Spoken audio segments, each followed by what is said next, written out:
बिस्मिल्लाहिर्रहमानिर्रहीम।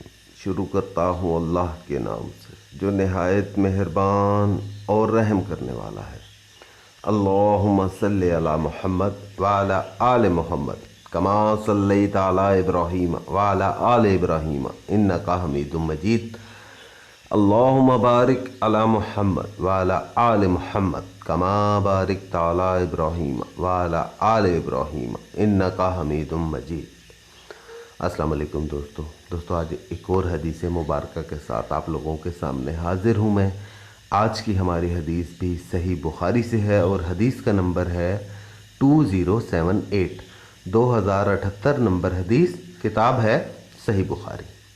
नबी पाक सल्लल्लाहु अलैहि वसल्लम ने इरशाद फरमाया कि एक ताजिर था जो लोगों को कर्ज दिया करता था, यानी कि उधार दिया करता था। तो जब वो शख्स ताजिर देखता कि ये बंदा तंग दस्त है, कर्ज अदा नहीं कर सकता, तो अपने नौकरों से कहता कि इस शख्स से दरगुजर कर जाओ, इससे कर्ज की वापसी का मुतालबा ना करो, माफ़ कर दो, रहने दो। शायद कि अल्लाह पाक हमें भी रोज़े जज़ा वाले दिन, आखिरत वाले दिन, क़यामत वाले दिन माफ़ कर दे, यानी कि हमसे भी दरगुज़र फरमाए, हमारे गुनाहों से भी दरगुज़र फरमाए अल्लाह ताला।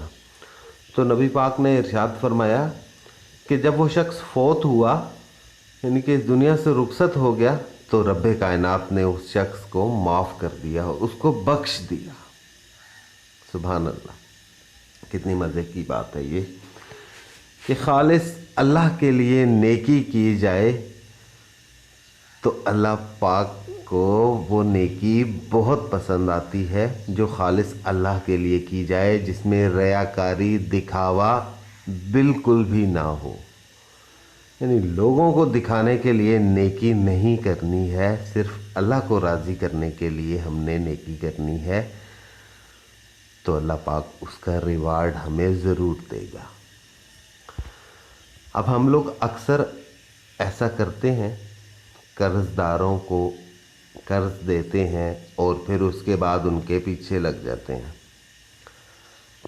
हो सकता है कोई कितना परेशान हाल हो, यही परेशान हाली उसकी देखनी है, और उसको अगर हम अल्लाह के लिए, खालिस अल्लाह के लिए माफ़ कर देते हैं कि इतनी गुंजाइश हमारे पास हो, अगर गुंजाइश निकाल भी ली जाए तो वो ज़्यादा बेहतर है, क्योंकि ये सौदा महंगा नहीं है। अगर दुनिया में हम कोई नेकी करते हैं और उसके बदले में अल्लाह से बख्शिश हमें मिल जाती है, तो ये बहुत मज़े की बात है।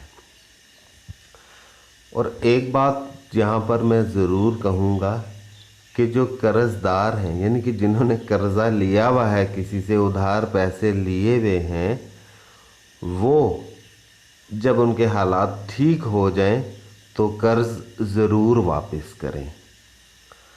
क्योंकि मैं एक और हदीस आपको सुनाता हूँ कि नबी पाक सल्लल्लाहु अलैहि वसल्लम ने जब किसी का नमाज जनाज़ा आता पढ़ाना होता था, तो पहले पूछते थे कि क्या इस शख्स पे कर्ज़ तो नहीं है, अगर कर्ज़ है तो ये बताओ कि इसका कर्ज़ अदा करने के लिए क्या इसके पास कोई ऐसी चीज़, कोई जायदाद, ज़मीन, कुछ ऐसी चीज़ है जिसके ज़रिए से इसका कर्ज़ अदा हो जाए।